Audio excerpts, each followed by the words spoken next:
France Info. Le contenu des ordonnances réformant le Code du travail était déjà plus ou moins connu. Il est désormais officiel puisque le Premier ministre et la ministre du Travail les ont présentées ce matin, ces ordonnances, d'abord aux partenaires sociaux lors d'une réunion à Matignon et ensuite à nous, les Français, lors d'une conférence de presse. Pour en parler ce soir dans le 22 minutes France Info, je vous présente nos trois invités. Erwan Jaglin, vous êtes avocat associé au sein de Vivant Schist, c'est un cabinet spécialisé en droit social. Bonsoir. Bonsoir.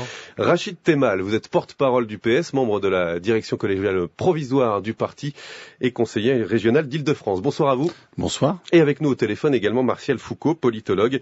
Vous dirigez le CEVIPOF, le Centre de recherche politique de Sciences Po. Bonsoir. Bonsoir. Avant la réaction politique avec vous, Rachid Temal, et avec Martial Foucault, je voudrais l'avis, disons, un peu plus technique de l'avocat, Erwan Jaglin. Le gouvernement avait promis plus de liberté pour les entreprises et à la fois plus de protection pour les salariés. À l'arrivée, est-ce que la balance penche plus d'un côté que de l'autre ? Ce qui est certain, c'est que le gouvernement, je pense, voulait avant tout libérer les forces du travail pour pouvoir notamment rassurer les investisseurs étrangers, pour que les investisseurs étrangers décident de plus s'installer en France. Le gouvernement voulait également rassurer les employeurs pour qu'ils développent l'emploi. De ce point de vue-là, je pense que la réforme fonctionne bien. Donc ça, c'est pour les entreprises. Pour les entreprises, effectivement, elle va très loin. Aucune réforme du droit du travail depuis de très nombreuses années n'est allée aussi loin. Pour les salariés, il y a des garde-fous qui sont prévus, notamment en termes de plancher d'indemnisation. On a beaucoup parlé du plafonnement. Il y a des avancées qui sont faites, notamment dans les minima pour les entreprises de moins de 11 salariés. Mais pas forcément beaucoup de droits nouveaux quand même pour les salariés. Pas de droits nouveaux, mais j'ai envie de dire un renforcement du dialogue social en entreprise qui ne peut qu'être favorable également aux salariés. Rachid Temal, je vous pose la même question. J'imagine que votre réponse va être plus tranchée que celle d'Erwan Jaglin. Est-ce que la balance penche plus du côté des entreprises que des salariés ? Mais avant de répondre, juste un sentiment. Vous avez dit, quels sont les objectifs de cette réforme qu'on nous annonçait ? C'était à la fois plus de dialogue social et développement de l'emploi. Franchement, sur la méthode, vous êtes sur plus de dialogue social et vous commencez par des ordonnances. Alors, sur la méthode, tout de même, Rachid Temal, même Force ouvrière, dit nous sommes plutôt satisfaits de la concertation qui a eu lieu. Oui, mais il n'y a pas de négociation. Il y a eu 3 mois de concertation. Personne n'a demandé cette réforme. Elle est imposée. Et c'est l'ordonnance, on sait comment ça se passe. Vous l'acceptez ou à la fin, de toute façon, elle passe. Et donc il y a une contradiction. Deuxième chose, c'est le gouvernement a fait des concessions à certains syndicats sur certaines revendications. Ce n'est pas le dialogue social. Deuxième point, c'est le développement de l'entreprise et de l'emploi. Je suis désolé, regardez les études. Ce qui est fait que les entrepreneurs embauchent, c'est pas le code du travail, c'est le carnet de commandes. Mais dans le même temps, ce gouvernement baisse le pouvoir d'achat. Il y a une contradiction, une double contradiction. Après, sur le fond, moi j'ai entendu, en fait, quand même, et le maître, vous l'avez dit, il y a beaucoup de liberté pour les entreprises, mais pas de droits nouveaux pour les salariés. En fait, c'est pas en mettant un système d'insécurité pour les salariés que vous permettez l'emploi. Alors, et c'est la contradiction majeure. Le gouvernement dit dans les exemples. Des droits nouveaux, s'il y en a et s'il doit y en avoir pour les salariés, ils seront négociés au niveau de l'entreprise. Oui, vous n'y croyez pas ? Oui, mais attendez. On commence par dire l'insécurité tout de suite pour tous et les droits nouveaux, c'est un espoir, c'est une négociation. Alors, non, ce qu'on dit, négocions tout. Il n'y a pas ce qui est négociable en défaveur, négociable qui est en défaveur des salariés. Et dans l'inverse, c'est pas possible. Erwan Jaglin, sur ce que dit Rachid Temal, vous qui êtes avocat spécialiste du droit social, vous êtes d'accord sur l'insécurité qui est induite par cette réforme pour les salariés ? Non, je ne pense pas, parce que notamment sur le plafonnement des indemnités prud'homales, la pratique montre qu'en réalité, il y a beaucoup de fantasmes sur les indemnités. En 2014, par exemple, la moyenne des indemnités, ça a été 24 000 euros de dommages et intérêts pour licenciement sans cause réelle et sérieuse, donc à peu près 10 mois de salaire en moyenne.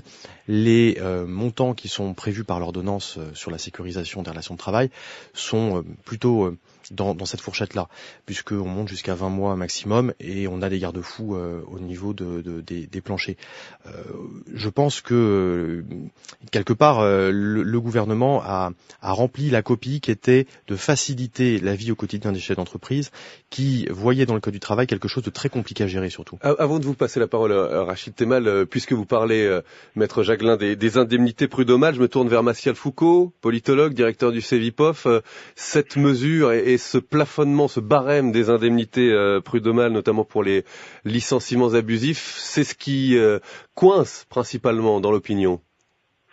Oui, et en même temps, on peut s'interroger parce qu'on a l'impression que on retiendra de ces ordonnances cette question du plafonnement des indemnités prud'homales. En même temps, d'une part, ce n'est pas non plus la grande révolution annoncée pendant ces débats qui ont abouti au contenu de ces ordonnances en matière de code du travail. Et par ailleurs, sur cette question, je dirais que d'une certaine manière, la France rejoint un grand nombre de pays européens sur lesquels il y a déjà ce type de dispositif. Donc c'est vrai qu'en entendant ce soir les réactions, on entend à la fois les représentants des employeurs se féliciter du contenu, un certain nombre de syndicats être vent debout contre le contenu, et d'autres simplement afficher la déception. Donc c'est le cas de la CFDT, qui est un syndicat réformiste et qui était plutôt favorable. On s'en souvient par exemple à la loi El Khomri, qui là se dit très déçu. Oui, très déçu, mais c'est-à-dire que si on ne retient que la question des indemnités, je pense qu'on passe à côté de l'essentiel, l'esprit de la réforme qui est souhaitée par Emmanuel Macron. Alors c'est quoi l'essentiel, Martial Foucault? L'essentiel, c'est surtout un peu dans l'esprit de ce qui avait déjà été discuté dans le cadre de la loi El Khomri l'an passé, qui est de comment introduire à la fois de la décentralisation dans les négociations entre employeurs et employés, et deuxièmement, comment se rapprocher au plus près des spécificités du tissu économique, notamment des petites et moyennes entreprises. Et on voit bien que cette notion de décentralisation, c'est-à-dire est-ce que c'est la loi qui domine ou bien est-ce que c'est une négociation par branche, selon le modèle allemand qui a certainement... Par branche ou au niveau de l'entreprise? Ou au niveau de l'entreprise. Et donc, dans les ordonnances connues aujourd'hui, on s'aperçoit que on est allé à mi-chemin. C'est-à-dire qu'à la fois, il y a un principe de saucissonnage. C'est-à-dire que, là, aujourd'hui, on parle du code du travail, mais il y a d'autres projets qui vont venir. La question de la réforme de la formation professionnelle, de l'assurance chômage. Quand on pense à ce qu'avait fait en son temps le chancelier allemand Gerhard Schröder sur le projet Agenda 2010, tout avait été négocié ensemble. Martial Foucault. Là, on sent qu'on va étape par étape et donc on ne peut pas arriver à ce grand soir de la démocratie sociale dans l'entreprise. Mais vous dites donc, tout de même, ça va, cette réforme du Code du travail à la mode Emmanuel Macron va dans le même sens que la loi El Khomri au niveau du dialogue social. Rachid Temal au Parti Socialiste, pourquoi vous êtes contre finalement, si ça va dans le même sens que la loi faite sous François Hollande? Mais ce n'est pas vrai, parce qu'il y a deux points qu'on évoque ce soir. La question des indemnités prud'homales et la question du périmètre du licenciement collectif. Ces deux mesures-là avaient été proposées par, à l'époque, le ministre de l'économie. Elles avaient été refusées. Et on le ministre de l'économie aujourd'hui. Le ministre de l'économie qui était Emmanuel Macron. Par exemple, sur les prud'hommes, moi j'entends la remarque de la jurisprudence, mais il y a un élément qu'on oublie. C'est que quand vous êtes salarié et que vous allez devant les prud'hommes, c'est pas que un chèque que vous venez chercher. C'est aussi une forme de réparation. C'est le dernier moment, vous pouvez expliquer ce qui s'est passé dans l'entreprise et vous estimez avoir été victime de quelque chose. Finalement, ça n'existe plus. Pourquoi dans cette seule justice, il y aurait un plancher et un plafond? Pourquoi il n'y aurait pas, comme aujourd'hui, une vraie justice? Pourquoi le droit du travail n'aurait pas cette justice-là qui permettrait à chacun de venir s'expliquer? Nous sommes opposés à cela. Vous ne croyez pas l'argument selon lequel moi, je crois ça va rassurer les employeurs et ça va lever la peur d'embaucher? Mais aujourd'hui, on vient nous dire qu'il y a une moyenne, donc c'est pas le problème du coût. C'est la possibilité que peuvent avoir vos auditeurs demain, dans un conflit dans l'entreprise, d'aller devant une justice et de pouvoir rendre justice et de pouvoir s'expliquer. Ce n'est plus le cas. Et deuxième élément que je veux dire, c'est quand même, sur les licenciements collectifs, s'arrêter seulement à la branche française.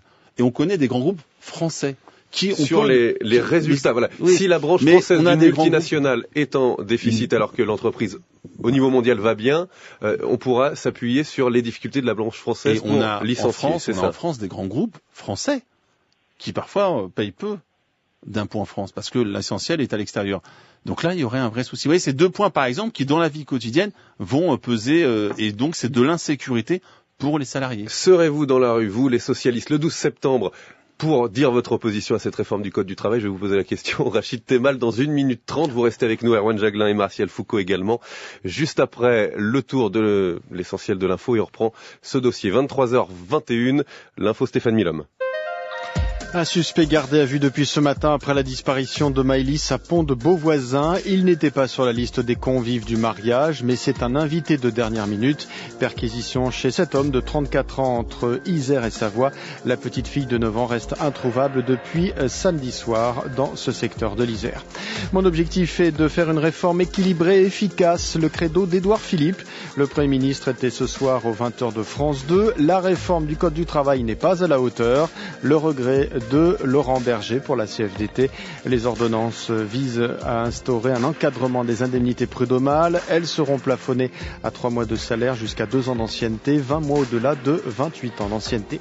C'est confirmé, Kylian Mbappé jouera au PSG pour 180 millions d'euros cette saison. Cette dernière nouvelle du mercato lui a sans doute fait pousser des ailes. Le Monégasque est l'auteur de l'un des 4 buts ce soir en équipe de France. 4-0 face aux Pays-Bas, les éliminatoires du Mondial 2018. Et puis il y a 20 ans aujourd'hui, le monde perdait un ange. Hommage d'Elton John sur Twitter à son amie Diana. Plusieurs centaines de personnes lui ont rendu hommage à Londres devant son palais avec des fleurs, des bougies, des photos. La princesse Diana, morte sous le tunnel de l'Alma, c'était à Paris en 1997. France Info. La suite de notre dossier consacré aux ordonnances désormais officielles qui réforment le Code du travail, toujours avec Erwan Jaglin, avocat au sein du cabinet Vivenchy, spécialisé en droit social, Rachid Temal, porte-parole du Parti socialiste, et Martial Foucault, directeur du Centre de recherche politique de Sciences Po. Rachid Temal, vous serez dans la rue le 12 septembre avec la CGT et Solidaire, quand je dis vous, c'est le Parti socialiste bien sûr, contre cette réforme du Code du travail. D'abord, nous sommes attachés à la démocratie sociale et nous allons rencontrer les organisations syndicales. Nous leur avons proposé, parce qu'il était important d'entendre aujourd'hui. Nous prenons un ensemble de décisions, mais encore une fois, le 12, c'est une organisation syndicale une seule. Donc il n'y a pas de collectif, il n'y a pas d'intersyndical. Donc nous aurons lundi soir une décision à prendre et nous verrons. Mais en tout cas, ce n'est pas au rôle des partis de se substituer au rôle des syndicats. Donc après, chaque adhérent peut librement y participer. Mais encore une fois, l'organisation PS prendra ses décisions lundi soir. Donc on voit qu'il n'y a pas de front social commun, il n'y a pas un front unique contre cette réforme. Attention à cela. Nous sommes opposés à cette réforme. Les parlementaires socialistes, députés, sénateurs s'y sont opposés. Ce qu'on dit, c'est qu'il y a plusieurs formes d'opposition. Nous sommes dans une opposition politique. Les syndicats ont une autre forme. La CFDT fait une réunion le 3 octobre prochain. La CGT et Sud font une manifestation le 12. Mais par contre, moi, ce que j'entends, on peut préparer l'organisation des cadres qui est opposée également. Mais par contre, j'espère voir dorénavant un nouveau pins au veston de Monsieur Gattaz. Il y a quelque temps, il nous expliquait que si on réformait un certain nombre de grandes mesures, est arrivé le CICE, il y avait 1 million d'emplois en moins, en plus. Donc 1 million de chômeurs en moins. Oui, vous faites référence au PINS donc, qui comme affichait cet objectif d'1 million. Voilà, donc j'espère que M. Gattaz, qui appelle d'ores et déjà à d'autres modifications, donc lui, il en veut toujours plus, c'est Monsieur Plus. J'attends maintenant qu'il nous dise quels engagements il prendra sur le front de l'emploi. Puisque vous dites, Rachid Temal, que c'est une victoire du MEDEF... Je ne dis pas ça, je reprends les propos de M. Gattaz. Et c'est ce que vous dites, les revendications des patrons ont été satisfaites par Emmanuel Macron. Erwan Jaglin, sur le dialogue social dont on parlait tout à l'heure, il y a une possibilité dans cette réforme pour les entreprises de moins de 20 salariés, pour l'employeur de négocier directement avec les salariés sans passer par les syndicats. Est-ce que c'est une façon de donner en quelque sorte plein pouvoir au patron de décider quasiment unilatéralement d'imposer ses idées à ses employés? Absolument pas, puisque quand un employeur décide de se concerter avec ses salariés dans ce type d'entreprise, il est obligé d'obtenir 2/3 des votes de ses salariés, des effectifs. Donc l'adhésion du corps salarié de son entreprise, elle est forte dans ce cas-là. Au-delà de ça, c'est vraiment une demande de la part des petites entreprises d'avoir un dialogue social au niveau de l'entreprise. Il ne faut pas oublier que dans les TPE-PME, on a très peu de délégués syndicaux. Il me semble qu'on a 4% de délégués syndicaux environ dans ces sociétés. Donc il faut bien un interlocuteur pour l'entreprise. Donc plutôt d'accord quand Muriel Pénicaud, la ministre du Travail, dit c'est la première fois qu'on va aussi loin pour les TPE-PME. C'est un fait. C'est un fait, c'est une vraie souplesse donnée aux entreprises, aux TPE-PME. Vous vous retrouvez par exemple dans des entreprises qui sont couvertes par une branche, quand elles n'ont pas de délégués syndicaux jusqu'à présent, à ne pas pouvoir mettre en place des dispositifs du Code du travail, et des dispositifs qui sont attendus par les salariés, notamment sur la durée du travail, parce qu'il n'y a pas de possibilité d'adapter les choses dans l'entreprise quand vous n'avez pas de délégués syndicaux. Rachid Temal, sur le pragmatisme que met en avant Erwan Jaglin. Je rectifie un point que vous évoquez tout à l'heure. Il n'y a pas d'opposition au patron, comme vous semblez le dire. Je parlais bien de monsieur Gattaz. Qui est le représentant du MEDEF, principale organisation patronale. Bien sûr, mais qui fait beaucoup de com. Il est même, je crois, contesté au sein du MEDEF. Il fait beaucoup de com, mais sans amener enfin des résultats. Sur la question des TPE, encore une fois, personne ne conteste la nécessité du dialogue social. Ce qu'on dit, c'est qu'aujourd'hui, ce projet ne le permet pas, ne le favorise pas. Donc, qu'on soit tous bien d'accord, on est pour plus de dialogue social à tous les étages. Mais en même temps, un dialogue social qui permette d'avoir un équilibre. Et dans ce projet, il n'y a pas de dialogue social, il n'y a pas d'équilibre. Il y a, dans une entreprise, c'est à la fois une communauté d'hommes et de femmes, petites ou grandes, qui ont, cette communauté a un objectif. Mais vous ne pouvez pas négliger le fait qu'il y ait des rapports de force. Et c'est normal. Et c'est normal. Et ce n'est pas péjoratif. Quand vous êtes chef d'entreprise, vous investissez, il est normal que vous ayez des objectifs. On conteste pas cela. On dit que le dialogue social n'est pas celui que nous est proposé aujourd'hui. Martial Foucault, directeur du CEVIPOF, dans vos études, qu'est-ce qui ressort au niveau de l'opinion sur cette réforme du dialogue social et cette priorité donnée aux entreprises ? Alors en termes d'opinion, je n'aurai pas de réponse parce que c'est un élément qui n'a pas encore été observé ni étudié. Mais je reviendrai sur un point qui vient d'être évoqué, qui me semble assez symptomatique de l'ensemble des réformes qui touchent aux questions du droit social et même plus largement sur les questions du travail. En introduction de la présentation aujourd'hui, le Premier ministre indiquait cette phrase qui était assez surprenante en disant que nous savons que le droit du travail n'est pas la première cause du chômage en France et en même temps personne ne peut soutenir ou personne ne pourrait soutenir que le code du travail français favorise l'embauche. Et c'est très intéressant parce que ça me semble assez symptomatique de l'absence de tout travail d'évaluation et à l'instant on discutait des positions que devaient prendre certaines cellules syndicales ou le MEDEF et même aussi les partis politiques. Ce travail d'évaluation de la réforme qui est en cours me semble être indispensable pour pouvoir précisément conclure si oui ou non est-ce que on observera une amélioration sur le terrain de l'emploi, est-ce que la qualité du travail va être affaiblie par ces relations qui vont être plus conflictuelles, notamment. Et d'ailleurs, même le syndicat Force ouvrière dit laissons le temps de l'explication, de l'évaluation avant de juger.